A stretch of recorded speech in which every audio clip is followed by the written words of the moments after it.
অখিলেশ নিজে কম্পাসের পা ধরে ক্ষমা চেয়ে অবশেষে ঋতুজা অখিলেশকে বাড়ি থেকে বেরিয়ে যেতে বলল এবং কম্পাস সেনাপতির ও মুক্তি মাসির আসল পরিচয় বার করে দিল।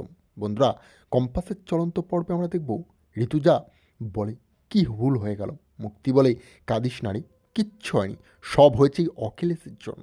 অখিলেশকে ঋতু গিয়ে একটা চড় মারে এবং বলে, ছি ছি ছি, তুমি একটা পুরুষ মাসি, তোমাকে দেখে আমার ঘৃণা লাগছে।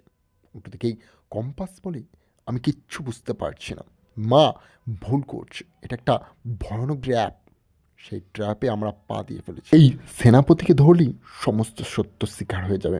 সঙ্গে সঙ্গে কম্পাস সেনাপতিকে একটা চড় মারে এবং বলে, বল তুই এ বাড়িতে কী জন্য এসেছিলিস? তুই ওই বিহানকে সহ্য করতে পারতিস না, তাই মুক্তি মাসির সাথে হাত মিলিয়ে সব করেছিস। সেনাপতি ভয় পেয়ে যায়, সে বলে, আমি কিচ্ছু জানি না। সঙ্গে সঙ্গেই ঋতুজা বলে, কাউকে কোনো দোষ দিতে হবে না, এটা যদি সত্য প্রমাণ হয় আমি অখিলেশকে নিজেই যাবজ্জীবন জেল দেবো। তখন অখিলেশ বলে, প্লিজ আমার হাতে হাত করি পড়িও না ঋতু, তুমি বোঝার চেষ্টা করো আমাকে ফাঁসানো হচ্ছে।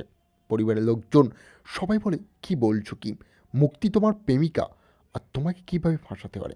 তখন কম্পাস বলে, সেনাপতির মুখোশ আমি টেনে খুলে ফেলবো, তোমার চিন্তা করো না।